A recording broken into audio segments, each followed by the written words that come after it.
ರವಿಯ ರಾಶಿಯಲ್ಲಿ ಹೊನ್ನ ರಶ್ಮಿಯಲ್ಲಿ ಜನಿಸಿತೊಂದು ರೋಮ. ಬೆಳಗಿನ ಚೆಲುವೆ ಸುಳಿದಳು, ಬಳುಕುತ್ತಾ ಇಳೆಗೆ ಇಳಿದಳು.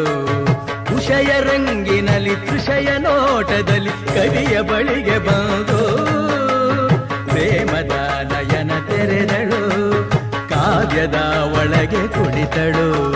ಕಲಕಲಗೊಂಡವು ತ್ರಿಪದಿ ಪದಗಳು, ಪರವಶಗೊಂಡವು ಸಕಲ ರಸಗಳು.